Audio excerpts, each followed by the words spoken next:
Good evening, students, all of you, and welcome to मोबीसाला के class में।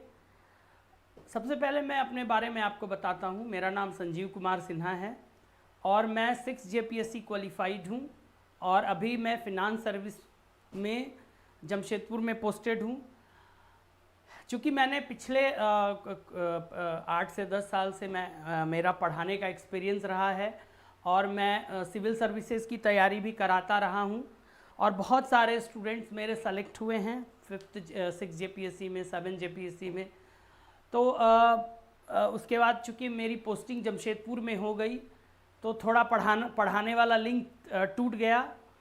बाद में मोबीसाला के जो डायरेक्टर है विजय जी, उनके सौजन्य से मुझे पढ़ाने का मौका मिला और मैं आप लोगों के सामने मोबीसाला के थ्रू आप लोगों को JPSC की तैयारी और उसके कुछ सब्जेक्ट्स जैसे PT के लिए साइंस और मेंस के लिए साइंस प्लस PT के लिए ज्योग्राफी और मेंस की ज्योग्राफी की क्लासेस में आप लोगों को मैं क्लासेस में लूँगा और ये कंप्लीट आपको पूरा syllabus with notes PDF video के साथ आपको मिलेगा।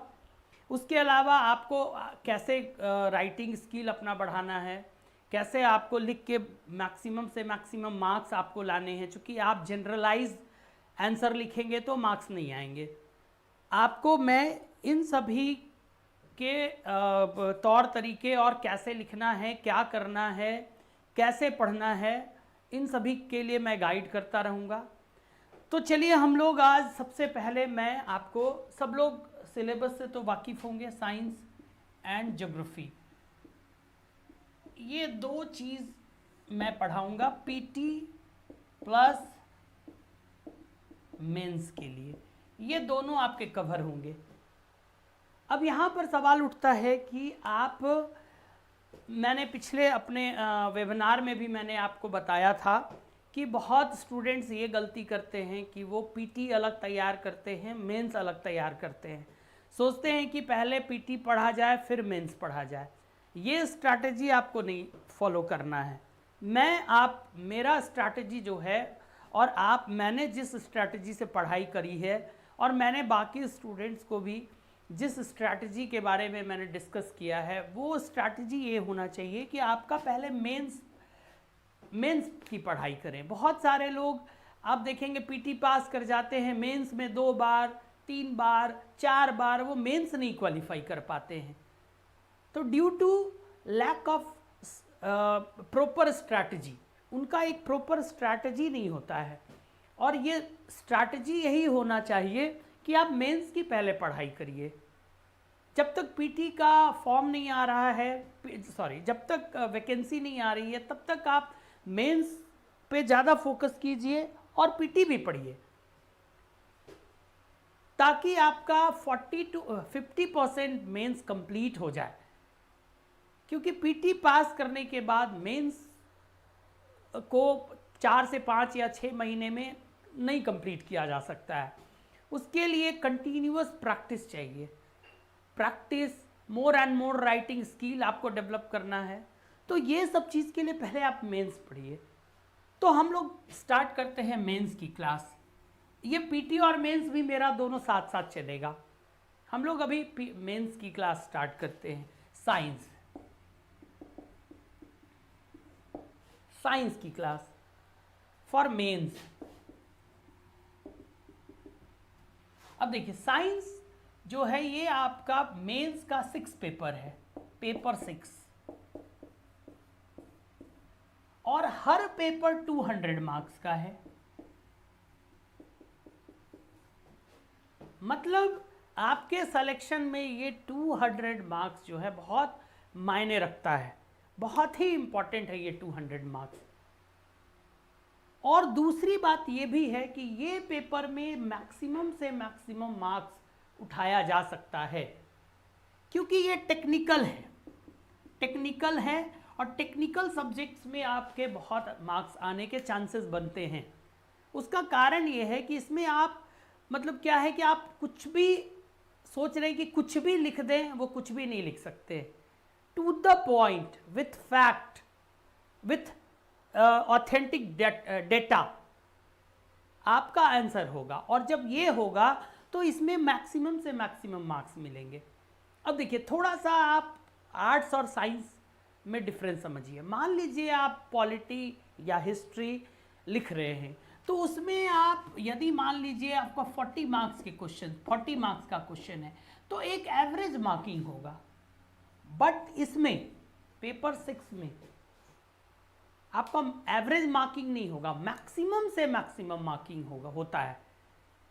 मेरे बहुत सारे स्टूडेंट्स हैं जो 120, 125 स्टूडेंट्स लाकर 7 JPSC क्वालिफाई किए हैं, 6 JPSC क्वालिफाई किए हैं मेरे साथ। मैं भी क्वालिफाई हुआ हूँ, वो भी क्वालिफाई हुए हैं। तो कहने का मतलब ये है कि 6 पेपर आपका रैंकिंग में बहुत मायने रखता है, आपका रैंक अच्छा लाने में ये बहुत मायने रखता है।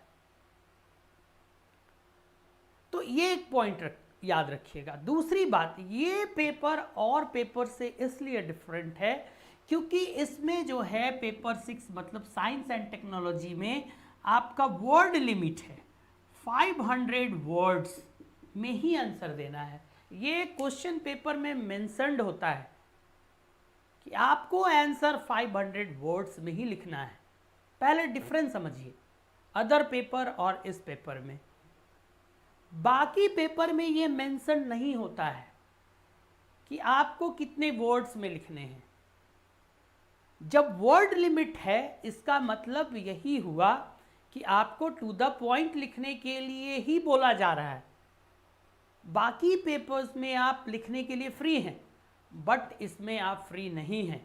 आपको एक वर्ड लिमिट में ही लिखना है। तब क्या है कि ये पेपर आपके लिए थोड़ा क्या है, प्रैक्टिस वाला चीज़ हो जाता है। इसके लिए आपको घर में प्रैक्टिस करना होगा कि 500 वर्ड्स में कैसे लिखा जाए, वो भी मैं बताऊंगा। तो 500 वर्ड्स का जो लिमिट है वो आपको ध्यान में रखना है। एक हमारे स्टूडेंट थे जो साइंस में उनका बहुत अच्छा, जब मैं टेस्ट लेता था तो साइंस में बहुत मार्क्स उठाते थे, बट 6 JPSC तो चूंकि सबका नया सिलेबस का फर्स्ट एग्ज़ाम था, तो उन्होंने वो चीज़ नहीं देखा कि 500 वर्ड्स में लिखना है।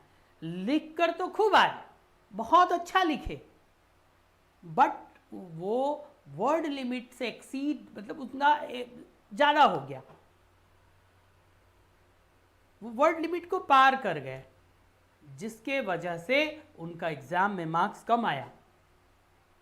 तो ये आपको घर में प्रैक्टिस करना पड़ेगा 500 वर्ड्स में। अब वहाँ पर एग्जामिनेशन सेंटर में आप हर क्वेश्चन को, मान लीजिए पहला क्वेश्चन लिख रहे हैं, तो क्या मेरा 500 वर्ड्स है, हमने क्या क्वेश्चन को 500 वर्ड्स में लिखा है आंसर, बार बार चेक आप नहीं कर सकते। It is not possible, impossible है कि आप हर क्वेश्चन को लिख के और उसके वर्ड्स को आप मतलब काउंट करें। तब क्या करना होगा, तब आपको घर में इसके लिए प्रैक्टिस करना होगा। प्रैक्टिस इस सेंस में करना होगा कि आपको कॉपी, एक पेज लेना होगा, जो JPSC में वो पेज दिए जाते हैं, उसी पेज का एक सैंपल पेज आपको मार्केट से खरीदना पड़ेगा, वो मैं बताऊंगा वो कैसा होता है। उस सैंपल में आपको एक पेज अपना जो जनरल आपका हैंड राइटिंग है, उस एक पेज को आप लिखेंगे और काउंट करेंगे कि आपने 1 पेज में कितने वर्ड्स आप लिख रहे हैं। चूंकि आपका हैंड राइटिंग तो फिक्स है, तो वो हैंड राइटिंग के हिसाब से आप घर में, मान लीजिए कोई किन्हीं का हैंड राइटिंग बड़ा बड़ा है, बड़ा लिखते हैं, तो मान लीजिए एक पेज में 100 वर्ड्स वो लिखते हैं, तो इसी तरह वो 5 पेज में अपना क्राइटेरिया को फिक्स कर लेंगे कि मुझे 5 पेज में ही एक क्वेश्चन को कंप्लीट करना है। यही प्रैक्टिस आपको घर में करना है। मान लीजिए कोई छोटा छोटा लिखते हैं और वो 150 वर्ड्स लिखते हैं एक पेज में, स्टैंडर्ड पेज में। तो कहने का मतलब है कि 1.5 3 और 1.5 4, 4.5, मतलब 3 पेज और आधा पेज, 3.5 पेज में ही उनको अपना आंसर को लिमिट रखना है, हर क्वेश्चन का आंसर को 3.5 पेज में। मान लीजिए कोई 2 पेज में लिखते हैं, सॉरी 1 पेज में 200 वर्ड लिखते हैं, तो 2 पेज और आधा मतलब 2.5 पेज में उनको अपना आंसर का स्टैंडर्ड को फिक्स कर लेना है।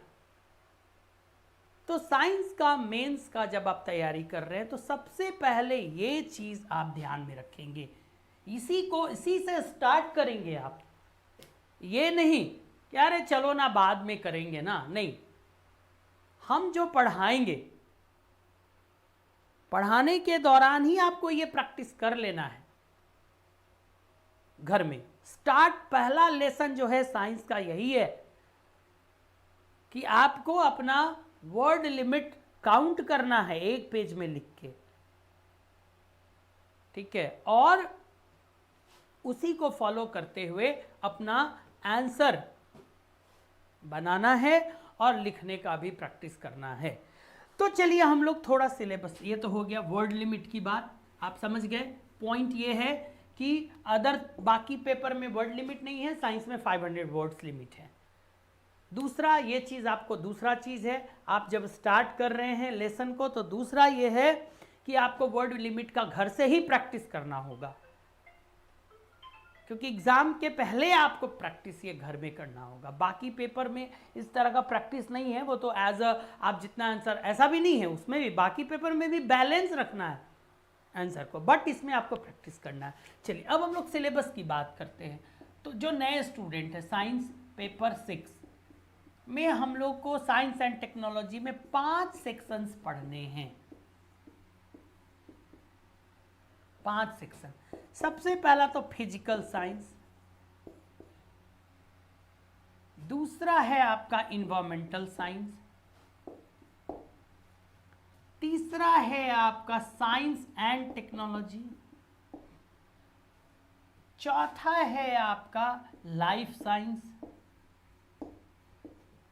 और पांचवा है इन्वायरमेंटल साइंस, सॉरी पांचवा है एग्रीकल्चर। ये 5 सेक्शंस आपको करने हैं। हर सेक्शन में, चूंकि ये देखिए ये 200 मार्क्स का है, पहले समझ लीजिए 200 मार्क्स का, हर सेक्शन से एक सब्जेक्टिव क्वेश्चन करना है, एक सब्जेक्टिव, इससे भी एक सब्जेक्टिव, मतलब लॉन्ग आंसर, एक सब्जेक्टिव, एक सब्जेक्टिव और एक सब्जेक्टिव, और ईच सब्जेक्ट का, ईच क्वेश्चन का मार्क्स है 32, मतलब आपको 32 मार्क्स, सॉरी यहां पर 5 क्वेश्चन है और हर क्वेश्चन का मार्क्स है 32, मीन्स आपका हो गया 160 मार्क्स। देखिए बाकी पेपर में 40 मार्क्स के क्वेश्चंस आते हैं, याद रखिएगा 5 क्वेश्चन, 4 क्वेश्चन, सॉरी 4 क्वेश्चन, इसमें आपको 5 क्वेश्चंस लिखने हैं 32 मार्क्स के, और रह गया फिर 20 ऑब्जेक्टिव, और हर टॉपिक से 4 ऑब्जेक्टिव, 4 ऑब्जेक्टिव, 4 ऑब्जेक्टिव, 4 ऑब्जेक्टिव, 4 और 4 ऑब्जेक्टिव्स, तो ये हो गया 20, और ईच ऑब्जेक्टिव का वैल्यू है 2 मार्क्स, मतलब 40, कहने का मतलब है 200 मार्क्स। फिर से समझिए 5 सेक्शंस हैं, हर सेक्शन से एक सब्जेक्टिव क्वेश्चन, मतलब 5 सब्जेक्टिव, और हर क्वेश्चन का जो वैल्यू है वो 32 मार्क्स है, मतलब 160, और हर सेक्शन से 4 ऑब्जेक्टिव और 20 ऑब्जेक्टिव्स आते हैं, और हर ऑब्जेक्टिव का वैल्यू है 2 मार्क्स, मतलब 40 मार्क्स। तो ओवरऑल आपका 200 मार्क्स का एक पेपर ये हुआ। अब यदि बात करें हर सेक्शन की, तो हर सेक्शन में आपको एक सब्जेक्टिव और 4 ऑब्जेक्टिव, और एक सब्जेक्टिव 32 मार्क्स का और 4 ऑब्जेक्टिव 8 मार्क्स का, मतलब 40 मार्क्स का हर सेक्शन है। Physical science 40 marks, environmental science 40 marks, science and technology 40 marks, life science 40 marks और एग्रीकल्चर 40 मार्क्स। चलिए, ये तो आप समझ गए सिलेबस। 5 सेक्शन, हर सेक्शन से 40-40 मार्क्स के क्वेश्चंस आएंगे। हर सेक्शन से एक सब्जेक्टिव और 4 ऑब्जेक्टिव, ये इसको याद कर लीजिए। एक सब्जेक्टिव 32 मार्क्स का, वर्ड लिमिट 500 और 4 ऑब्जेक्टिव। इसमें एक और चीज़ अच्छा बात है इस पेपर में, आप जितना ज़्यादा इसमें ऑब्जेक्टिव सही करेंगे, जितना ज़्यादा आप ऑब्जेक्टिव इसमें करेंगे, तो जितना ज़्यादा आप इसमें ऑब्जेक्टिव आप करेंगे उतना ज़्यादा मार्क्स आएंगे। जैसे मान लीजिए 18 मार्क्स का आपके क्वेश्चंस आते हैं, सॉरी, यदि आप मान लीजिए 40 मार्क्स के क्वेश्चंस है और ऑब्जेक्टिव की बात कर रहा हूँ, मतलब 20, और यदि आप 18 क्वेश्चन करके आते हैं तो सीधे 36 मार्क्स इसमें आप उठा सकते हैं। मान लीजिए एक बात बोल रहे हैं, ठीक है, और कभी कभी ऐसा होता है कि आप जो है मान लीजिए कि आप 20 का 20 बना लेते हैं तो 40 मार्क्स आपका कोई नहीं रोकेगा। तो ये इसका एडवांटेज है। और जब सब्जेक्टिव में कभी भी 40 में 36 नहीं आ सकता है, बट इसमें आने के फुल चांसेस रहते हैं। ठीक है, चलिए, तो ये आप समझ गए।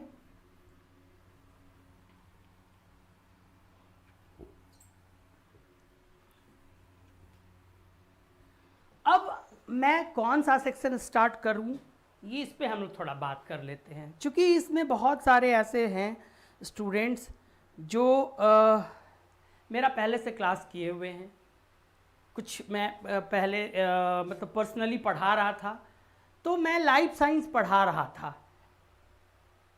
चूँकि इसमें बहुत सारे स्टूडेंट्स अभी नए भी जुड़ेंगे, तो नए स्टूडेंट्स जुड़ रहे हैं, तो इसीलिए एक मिनट रुकिएगा।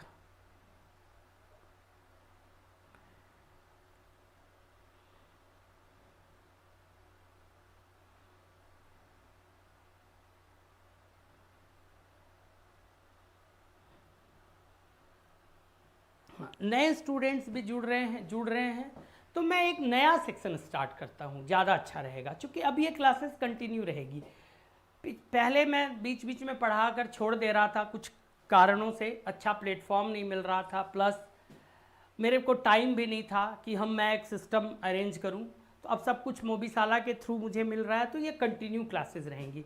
बहुत सारे स्टूडेंट्स क्वेरी कर रहे हैं कि सर आप पूरा क्लास लेंगे कि नहीं लेंगे, बीच में छोड़ देंगे।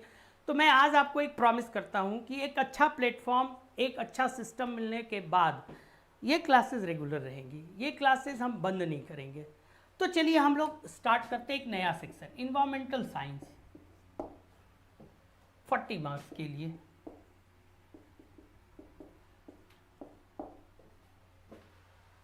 इन्वायरमेंटल साइंस में हम लोग क्या सिलेबस है, पहले इसको देखिए। इन्वायरमेंटल साइंस का थोड़ा सा हम लोग सिलेबस पे डिस्कस कर लेते हैं।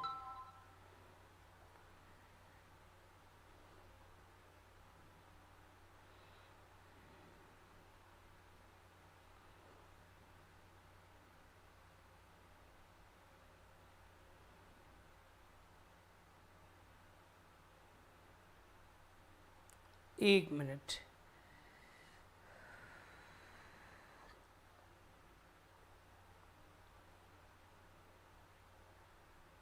हाँ, तो हम लोग सिलेबस पर डिस्कशन करते हैं। थोड़ा सिलेबस पे डिस्कशन हो जाए। सबसे इसको आप 4-5 सेक्शन में बांटिए। कुछ कुछ जगह पे क्या है कि ये बहुत ज़्यादा सिलेबस जो है वो बार बार रिपीट है, तो आप एक शॉर्ट में सिलेबस को याद रखिए। सिलेबस शॉर्ट में याद रहेगा, आपके दिमाग में रहेगा। सबसे पहला जो है वो है आपका, सबसे पहला जो है वो है इकोसिस्टम। इकोसिस्टम एक इम्पॉर्टेंट टॉपिक है जिसको हम लोग बोलते हैं पारिस्थितिकी तंत्र। इकोसिस्टम इसमें आपका इसको 3 सेक्शन में आप बांटिए, ऐसे करके लिखिए तो दिमाग में रहेगा। एक हो गया कॉन्सेप्ट्स ऑफ इको सिस्टम, संकल्पनाएं, पारिस्थितिकी तंत्र क्या है और इसके जो कॉन्सेप्ट्स हैं, मेन कॉन्सेप्ट्स, उसको हम लोग को पढ़ना है। दूसरा इसका कंपोनेंट, कंपोनेंट मतलब घटक, कंपोनेंट्स। और तीसरा इसका फंक्शंस मतलब क्रियाएं या महत्व। ये 3 टॉपिक्स जो हैं आप इसको करेंगे, किसमें? इकोसिस्टम में। दूसरा जो टॉपिक है वो है रिसोर्सेज,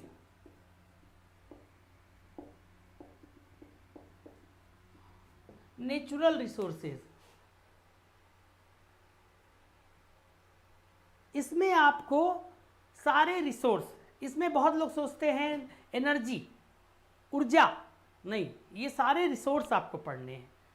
नेचुरल रिसोर्सेज इसमें 2 तरह के हैं, रिन्यूएबल और नॉन रिन्यूएबल रिसोर्सेज। मतलब हम लोग इसमें यदि इसकी बात करें तो 2 टॉपिक ही मेन है।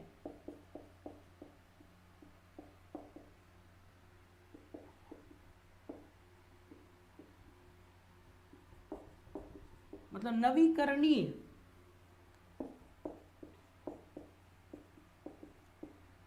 और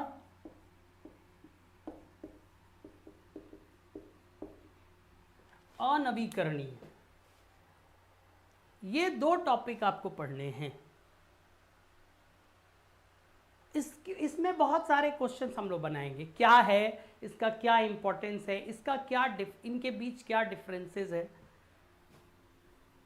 तीसरा जो टॉपिक है वो है आपका तीसरा टॉपिक जब हम लोग बात करते हैं तो है आपका एक्स सितु एंड इन सितु। एक्स सितु और इन सितु आपका रिसोर्सेज, ये अलग से एक टॉपिक हम लोग पढ़ेंगे। ये बहुत इंपॉर्टेंट है, जिसको हम लोग हिंदी में एक्स सितु और इन सितु ही बोलते हैं, नहीं सॉरी कुछ और बोलते हैं, मैं बताऊंगा। चलिए चौथा देखिए, चौथा जो हम लोग को बायोडाइवर्सिटी, जैव विविधता, जिसमें हॉट स्पॉट पढ़ना है। हॉट स्पॉट, इसमें एक कॉन्सेप्ट है हॉट स्पॉट, ये भी बहुत इंपॉर्टेंट है टॉपिक, हॉट स्पॉट। ये इंपॉर्टेंट टॉपिक्स है।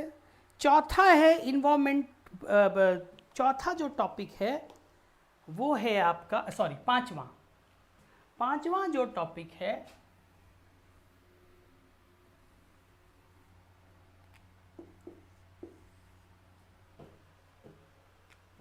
पांचवा टॉपिक जो है वो हम लोग को पढ़ना पॉल्यूशन। पॉल्यूशन मतलब प्रदूषण। इसमें आपको पढ़ना है air pollution, water pollution, soil pollution, etc, और भी हम लोग देखेंगे, साउंड पॉल्यूशन और भी हैं। सब में मेन एक फ्रेम बनाएंगे हम लोग, इस टॉपिक में एक फ्रेम बनाएंगे, उसका क्या है, what do you mean by air pollution, water pollution, soil pollution. दूसरा जो फ्रेम बनाएंगे, कॉजेज, क्या कारण है, पॉल्यूशन के क्या कारण हैं। और तीसरा जो टॉपिक हम लोग पढ़ेंगे वो उनका इफेक्ट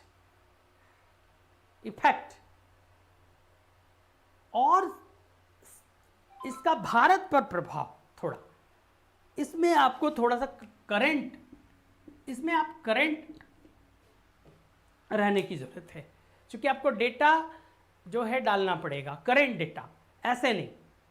तो ये आपको थोड़ा सा, आपको करंट से मैं जोड़ूंगा इसमें। उसके बाद है आपका सबसे important topic environmental issues,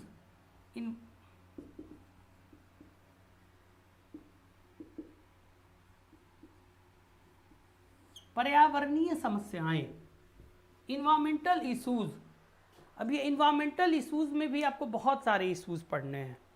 environmental जैसे आपको पढ़ना है डेजर्टिफिकेशन, मरुभूमिकरण, एसिड रेन, अम्ल वर्षा, उसके बाद आपका हो गया सॉइल डिग्रेडेशन, मृदा क्षरण। तो ये सारे टॉपिक्स हैं जिसको पढ़ने हैं। और सातवां जो टॉपिक है वो है आपका एक्ट, इन्वायरमेंटल रिलेटेड एक्ट्स। मतलब इन्वायरमेंट को बचाने के लिए बहुत सारे सरकार के द्वारा एक्ट लाए गए, जैसे जल प्रदूषण को रोकने के लिए, वायु प्रदूषण को रोकने के लिए, एयर पॉल्यूशन, वाटर पॉल्यूशन, ये सब को रोकने के लिए गवर्नमेंट ने एक्ट लाया। तो ये एक्ट है।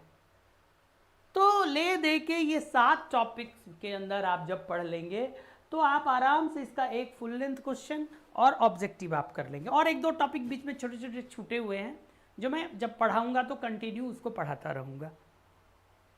तो आप मोटा मोटी समझ गए ये 7 टॉपिक पे आपको क्या करना है, 7 टॉपिक पे आपको मतलब मेहनत करना है और मज़ा आएगा। इन्वायरमेंटल साइंस जब आप पढ़ेंगे तो मज़ा आएगा, ठीक है। तो हम लोग सबसे पहले हम लोग पढ़ते हैं जो पहला टॉपिक है। जो पहला टॉपिक है वो टॉपिक आपका है इकोसिस्टम।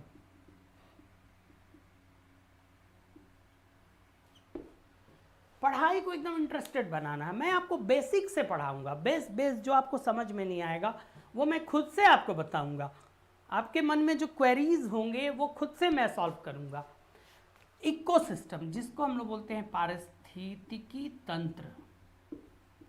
हम लोग सबसे पहला जो पढ़ाई ये है कि हम लोग नोट्स टाइप नहीं पढ़ेंगे कि मैं नोट्स लिखा रहा हूँ आप नोट्स कॉपी में जाके उतार रहे हैं। नो, हम लोग क्वेश्चन वाइज पढ़ेंगे। और क्वेश्चन जब हम लोग पढ़ेंगे तो उसका हम पॉइंट वाइज हम आपको बताएंगे। चूंकि देखिए एक चीज़ और मैं बता रहा हूँ, जो स्टूडेंट्स गलती करते हैं, ये मैं अपना एक्सपीरियंस भी शेयर कर रहा हूँ जो जिस तरीके से मैंने पढ़ाई करी है। सबसे पहला तो हर सब्जेक्ट का आपको क्या बनाना है, फुटनोट। फुटनोट का मतलब ये है कि जैसे आप ही इन्वायरमेंटल साइंस पढ़ रहे हैं तो जब आप पढ़ेंगे तो क्या होगा, पूरा एक मोटी कॉपी इसकी हो जाएगी जब आप नोट्स लिखने लगेंगे। एग्जाम में आपको गैप नहीं देगा, ये याद रखिए। झारखंड जेपीएससी का ये बहुत बड़ा डिमेरिट बोलिए कि गैप नहीं, 3 दिन में पूरा एग्जाम खत्म। और सिलेबस जो है वो सागर है। तब आप क्या करेंगे, इतना बड़ा सिलेबस को कैसे आप रिवाइज करेंगे। और as per my experience, exam के पहले जब तक आप एक बार रिवीजन नहीं कर लेते हैं आपका एग्ज़ाम अच्छा, एक तो हैंकी होगा मान, एग्ज़ाम आपका अच्छा नहीं जाएगा। कुछ भी कर लीजिए, कॉन्फिडेंस नहीं आएगा। तब उसका एक उपाय है कि आप अपना फुटनोट बनाइए। अपना फुटनोट, एक फुटनोट बनाना, हर सब्जेक्ट का फुटनोट होना चाहिए। बाद में आप जो नोट्स रखते हैं पहले पढ़ने के लिए, बाकी एग्ज़ाम के समय आपको फुटनोट ही काम आएगा। तो फुटनोट मैं आपको बनवाता जाऊंगा। और बड़ा बड़ा नोट जो इसका फुल लेंथ नोट्स है वो मैं आपको मोबीशाला के थ्रू आपको दिलवा दूंगा PDF में। और बाकी और भी बहुत सारे, और मेरा वीडियोस भी देख के आप उसको उतार सकते हैं। लेकिन फुटनोट बनाना सबसे इम्पोर्टेंट है। तो मैं एक काम करता हूँ, क्वेश्चन वाइज आपको फुटनोट बनाता हूँ। क्वेश्चन वाइज सबसे पहला क्वेश्चन जो इसका बनता है वो है पारिस्थितिकी तंत्र क्या है। What do you mean bye,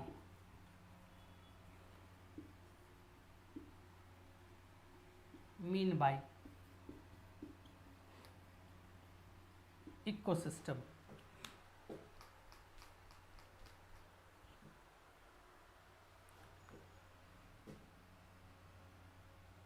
इसी में क्वेश्चन जोड़िए, इसी में पारिस्थितिकी तंत्र की महत्वपूर्ण संकल्पनाओं का वर्णन करें। पारिस्थितिकी तंत्र की महत्वपूर्ण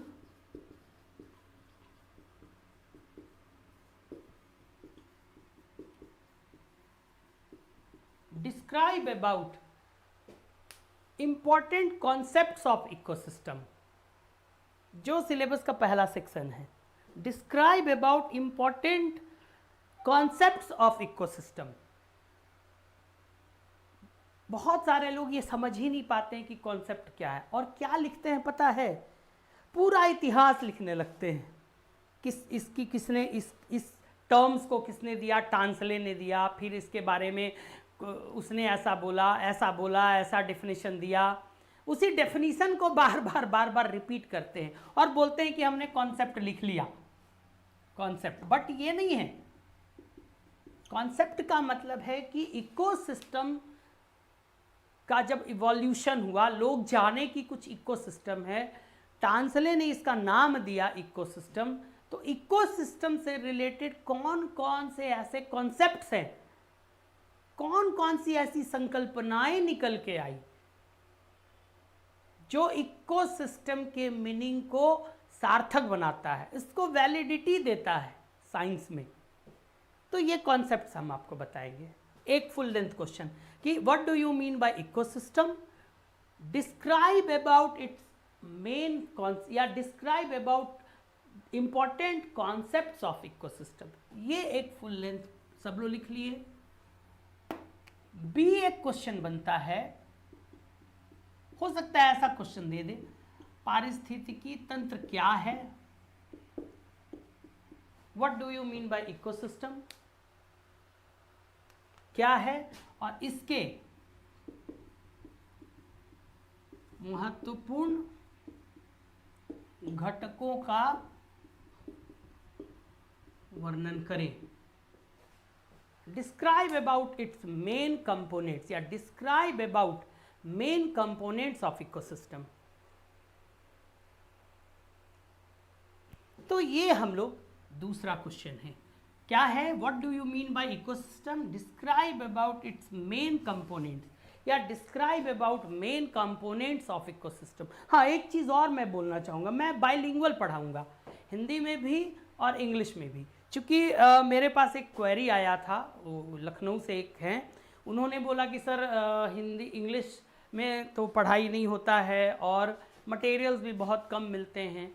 तो मैंने बोला कि मैं बाइलिंगुअल हूँ, मैं दोनों में पढ़ाऊँगा, दोनों में आपको नोट्स मिलेंगे और मैं क्लास में भी आपको दोनों में समझाऊँगा। और तीसरा जो क्वेश्चन है, हो सकता है इसमें भी जोड़ दे, पारिस्थितिकी तंत्र क्या है। पारिस्थितिकी तंत्र के महत्व या क्रियाओं का वर्णन करें। Describe about it the importance और functions of ecosystem. Describe about the importance और फंक्शंस ऑफ इकोसिस्टम। ये 3 क्वेश्चंस का आंसर हम लोग आंसर के साथ हम लोग करेंगे तो पूरा पारिस्थितिकी तंत्र आपका फिनिश हो जाएगा। ठीक है, आज मैं आप लोग को पारिस्थितिकी तंत्र क्या है थोड़ा समझा रहा हूँ, उसके बाद फिर हम लोग नेक्स्ट क्लास में, चूँकि आज फर्स्ट क्लास है, आप लोग भी मेंटली प्रिपेयर हो जाइए, मैं भी मेंटली प्रिपेयर हो रहा हूँ। हम लोग थोड़ा टाइम शेड्यूल को मैं सेट कर लूँगा। पारिस्थितिकी तंत्र, बस एक लास्ट हम मैं इस टॉपिक पर डिस्कस करके, पारिस्थितिकी तंत्र क्या है इस पर हम लोग डिस्कस करेंगे। पारिस्थितिकी तंत्र जो है, अब इसको समझने के लिए थोड़े 2-3 टर्म्स को समझिए। जब आप टर्म्स को समझ जाइएगा तो आप आंसर आराम से लिखिएगा, गलती नहीं करिएगा। हम लोग ये रह रहे हैं, मान लीजिए हमारा निवास स्थान है, ये हमारा हैबिटल प्लेस है जहाँ पे हम लोग रह रहे हैं। तो इस हैबिटल प्लेस में क्या क्या है, जीव जंतु हैं, पौधे हैं या पादप हैं, मतलब पादप हैं, कहने का मतलब है एनिमल्स हैं, प्लांट्स हैं और माइक्रो ऑर्गेनिज्म्स हैं, सूक्ष्म जीव भी हैं, जीव जंतु हैं, पादप हैं, सूक्ष्म जीव हैं, मतलब एनिमल्स हैं, प्लांट्स हैं, माइक्रो ऑर्गेनिजम्स हैं। ये हमारा हैबिटल प्लेस है। अब एक सवाल उठता है कि क्या हम ये केवल ये एग्जिस्ट कर रहे हैं, तो क्या एग्जिस्ट करने के लिए क्या है? तो हमारे चारों ओर क्या हैं? बहुत सारे ऐसे भी चीज़ हैं जो जहाँ पर हम एग्जिस्ट, जिसके माध्यम से हम एग्जिस्ट कर रहे हैं। जैसे वायु है, एयर है, वाटर है, जल है, मिट्टी है, सॉइल है, प्रकाश है, लाइट है और बहुत सारी चीज़ें। ठीक है, इनके साथ हम क्या कर रहे हैं? इंटरैक्शन कर रहे हैं, तभी हमारा एग्जिस्टेंस है। हम सांस ले रहे हैं, पानी का यूज़ कर रहे हैं, मिट्टी में खेती कर रहे हैं, तो ये हमारा पर्यावरण है। इसको पर्यावरण बोलते हैं, पूरे को मिला के, इन्वायरमेंट।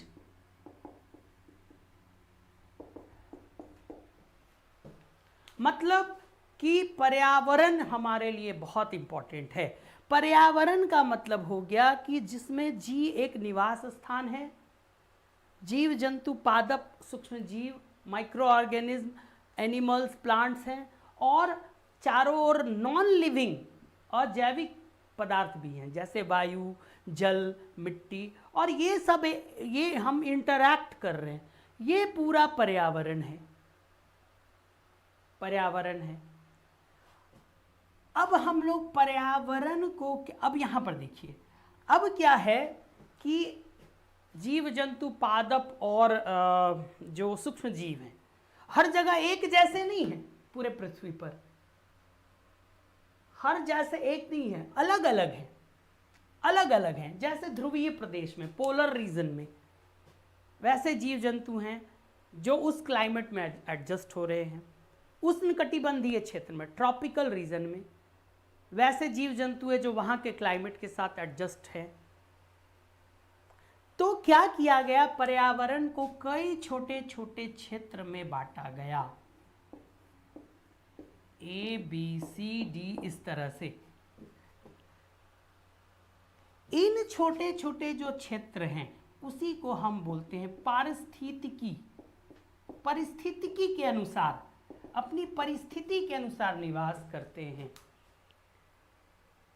तो एक चीज आप समझिए कि पारिस्थितिकी तंत्र जो है, पूरे इन्वायरमेंट का एक निश्चित क्षेत्र, एक निश्चित एरिया का, मतलब एक निश्चित क्षेत्रफल वाला एक निवास स्थान है। It is a habitable place of definite area within environment. मतलब एक पर्यावरण को आप कई पारिस्थितिकी तंत्र में बांट सकते हैं। तो सबसे पहला चीज ये लिखना है कि पारिस्थितिकी तंत्र का जो के शब्द है, उसका जो, उसके बारे में या उसको जो रिप्रेजेंट किया वो है आर्थर टांसले। उनका नाम है, पूरा नाम है sir Arthur G Tansley. Sir आप लिख लीजिए, Arthur G Tansley.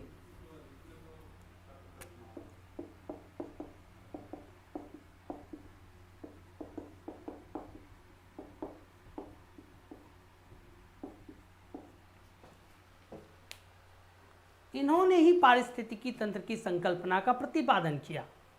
Arthur G Tansley proposed the concept of ecosystem. He used at first the word ecosystem. तो आप ये चीज लिखेंगे कि सबसे पहले आर्थर जी टांसले ने पारिस्थितिकी तंत्र के बारे में बताया या उस संकल्पना का प्रतिपादन किया। अब होता क्या है? तो इन्होंने बोला कि पारिस्थितिकी तंत्र जो है, सबसे पहला चीज पर्यावरण का एक भाग है। It is a part of, whole part नहीं, it is a part of environment. Environment बड़ा है, उसमें बहुत छोटे छोटे पारिस्थितिकी तंत्र है। Ecosystem is a part of environment. दूसरा, यह एक निश्चित क्षेत्र है, एक डिफिनिट एरिया है, निश्चित क्षेत्र है, जिसमें दो चीज, अब देखिए, जिसमें जीव जंतु, पादप, सूक्ष्म जीव तथा अजैविक पदार्थ, मतलब जीवित पदार्थ और अजैविक पदार्थ, जैसे जल, वायु, मिट्टी, प्रकाश इत्यादि सम्मिलित रूप से पाए जाते हैं।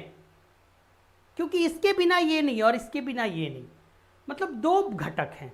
मतलब पारिस्थितिकी तंत्र पर्यावरण का एक निश्चित क्षेत्र है, ये जरूर लिखेंगे, डिफिनिट एरिया है, क्योंकि एक एरिया के बाद वो चेंज हो जाता है पारिस्थितिकी तंत्र। तो एक डिफिनिट एरिया है जिसमें जीव जंतु, पादप, सूक्ष्म जीव और अजैविक पदार्थ सम्मिलित रूप से पाए जाते हैं। अभी कंप्लीट नहीं हुआ है पारिस्थितिकी तंत्र, थर्ड जो मेन है इसका। और ये सभी जो है जीवित व अजीवित पदार्थ आपस में अंतर संबंधित होते हैं, यही मेन है।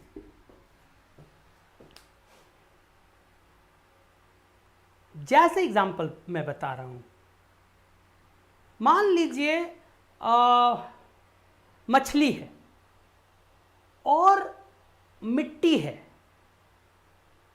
तो मछली का मिट्टी से कोई संबंध नहीं है। यदि मान लीजिए कि ये पर्यावरण का एक पार्ट है, यहां मछली है, सॉरी सपोज दैट, एक मिनट, ये मान लीजिए पर्यावरण का एक पार्ट है, यहां मछली है और प्लस मिट्टी है, तो मछली हो गया जीवित और मिट्टी अजीवित। ये दोनों मिलकर कभी भी पारिस्थितिकी तंत्र नहीं बनाएंगे। कंडीशन है कि अजीवित भी हो और जीवित भी हो, बट ये आपस में भी, मतलब ये जो जंतु और पादप हैं ये भी आपस में अंतर संबंधित हो, और साथ साथ अजीवित पदार्थ के साथ भी उनका अंतर संबंध हो। तो मतलब क्या हुआ कि यह एक पर्यावरण का एक निश्चित क्षेत्र है। It is a definite area with in environment. It is a definite area within environment which consists of animals, plants, microorganisms and non-living things just like air, water, soil, light, etc. और ये सभी आपस में अंतर संबंधित होते हैं, and they are interrelated with each other. अब जैसे पोलर बियर, ध्रुवीय भालू और टाइगर, ये दोनों कभी भी एक इकोसिस्टम का फॉर्मेशन नहीं करेंगे, क्योंकि वो दोनों भी इंटर रिलेटेड नहीं है। लेकिन पोलर बियर और सील मछली वो एक इकोसिस्टम क्रिएट करेंगे, बिकॉज पोलर बियर जो है वो सील मछली को खाता है, उसी पे डिपेंड है, अपना एनर्जी और फूड उसी से लेता है। तो ये एक क्षेत्र है, जीव जंतु, पादप और क्या है, अजीवित पदार्थ है, और उनके बीच अंतर संबंधित हैं आपस में। इसी अंतर संबंध से, यहाँ ऐसे लिखेंगे, इसी अंतर संबंध से निर्मित तंत्र, एक तंत्र है को पारिस्थितिकी तंत्र कहते हैं, कहा जाता है। द सिस्टम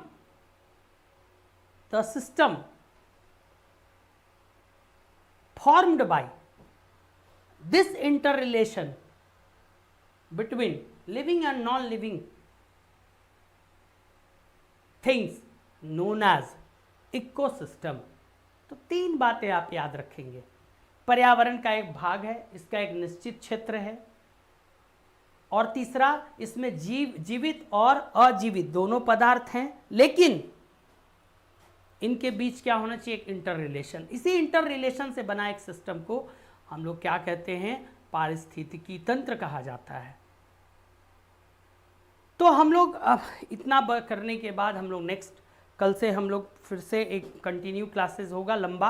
आज थोड़ा फर्स्ट क्लास था और मैं भी अभी मेंटली प्रिपेयर थोड़ा सा नहीं था, मैंने पढ़ा दिया, मतलब तैयार था, बट हम एक सिस्टम बनाएंगे और हम लोग क्लास को फिर से हम लोग रेगुलराइज करेंगे। चलिए ठीक है, okay, goodbye all of you, फिर हम कल मिलते हैं। Okay, good night.